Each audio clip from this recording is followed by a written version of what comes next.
હાથમાં ભગવદ્ ગીતા અને જેલ બહાર ડગ માંડતા જયરાજ આહિર। આખરે 14 દિવસના જેલવાસ બાદ જયરાજ આહિરને રાહત મળી છે। મહુવા કોર્ટે જયરાજ આહિર સહિત 6 આરોપીના જામીન મંજૂર કરતા હાલ તેઓ જેલ બહાર છે।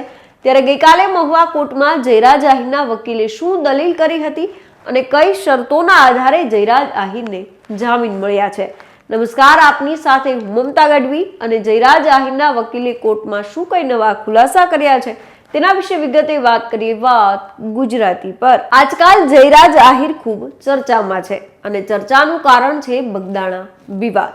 નવનીત બાલગિયા પર થયેલા કથિત હુમલામાં 2 અઠવાડિયાથી જેલવાસ ભોગવી રહેલા જયરાજ આહિરને આખરે રાહત મળી છે।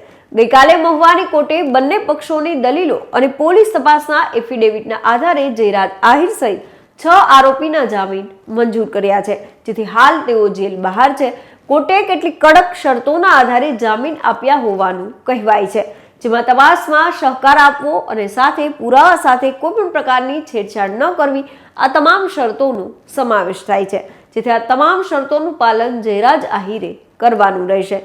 જયરાજ આહિર જ્યારે જેલની બહાર આવ્યા ત્યારે તેમના હાથમાં ભગવદ્ ગીતા જોવા મળી હતી। કારમાં બેસી રવાના થતા સમયે પણ જયરાજે ભગવદ્ ગીતા બતાવી હતી। જેલમાંથી બહાર આવી એક યુવક સાથે હાથ મિલાવતા પણ તેઓ નજરે પડ્યા હતા। આપને જણાવી દઈએ કે જેલ બહાર જયરાજ આહિરના સમર્થકોની ભીડ પણ જોવા મળી હતી અને સમર્થકોમાં ખુશીની લહેર હતી।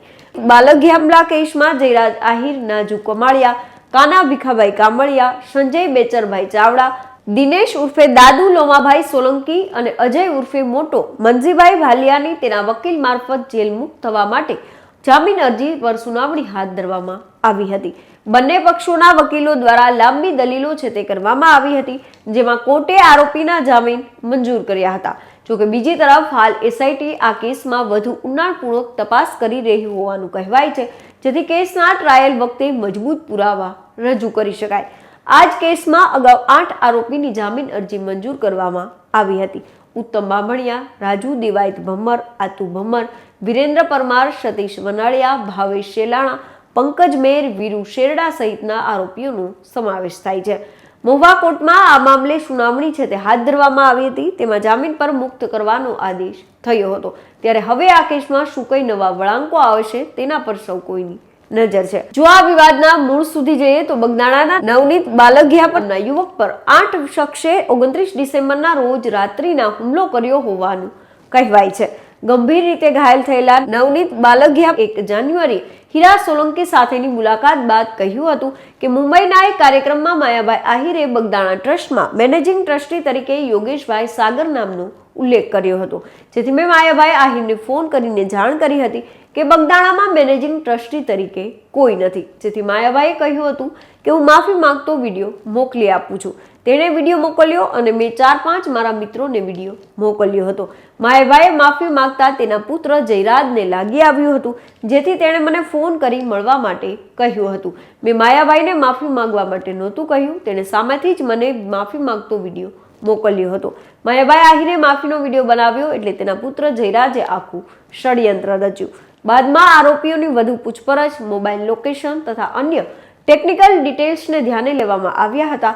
19 જાન્યુઆરીના રોજ ફરિયાદી નવનીત બાલગિયાનું નિવેદન પણ લેવામાં આવ્યું હતું। તેમના નિવેદન બાદ અન્ય મહત્વના સાક્ષીઓના નિવેદનની ચકાસણી પણ કરવામાં આવી હતી અને બાદમાં જયરાજ આહિરની આ ઘટનામાં પૂછપરછ પણ કરવામાં આવી હતી। બાદમાં સમગ્ર ઘટનાની તપાસ દરમિયાન અને આ હુમલામાં ભાગ ભજવનાર વધુ 2 આરોપી ઉત્તમ ભરતભાઈ બામણિયા અને અજય ઉર્ફે મોટું મંજીભાઈ ભાલિયાની ધરપકડ પણ કરવામાં આવી હતી।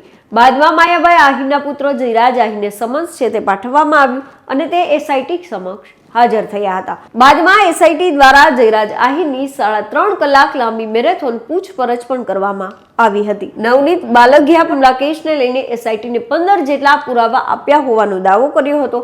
એસઆઈટીની 2 કલાક લાંબી પૂછપરછ બાદ નવનીત બાલગિયા દાવો કર્યો હતો કે તેમના દ્વારા સ્પેશિયલ ઇન્વેસ્ટિગેશન ટીમને 15 જેટલા પુરાવા આપવામાં આવ્યા છે અને પુરાવા મુજબ ટીમ જો તપાસ કરશે તો મુખ્ય સૂત્રધાર સુધી આસાનીથી પહોંચી જવાશે।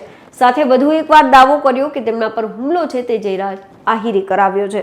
બાલગિયાએ વધુમાં કહ્યું હતું કે જો આ કેસમાં અમને ન્યાય નહીં મળે તો આગામી સમયમાં અમારા સમાજનું સંમેલન બોલાવીશું. જોકે બાદમાં જયરાજ આહિર સહિત 6 લોકોની આ વિવાદ મામલે ધરપકડ કરવામાં આવી હતી. જોકે હાલ તેઓને જામીન મળી ગયા છે અને તેઓ જેલ બહાર છે અને બીજી તરફ તપાસનો ધમધમાટ પણ શરૂ છે. ત્યારે આ કેસમાં હવે શું કઈ નવા વળાંકો આવશે તે જોવાનું રહેશે. આ અંગે આપ શું માની રહ્યા છો અમને કોમેન્ટ કરીને જરૂર જણાવશો. તો અત્યારે બસ આટલું જ. ફરી કંઈક આવી અજાણી વાતો આપના સુધી પહોંચાડતા રહીશું અને મળતા રહીશું વાત ગુજરાતી પર.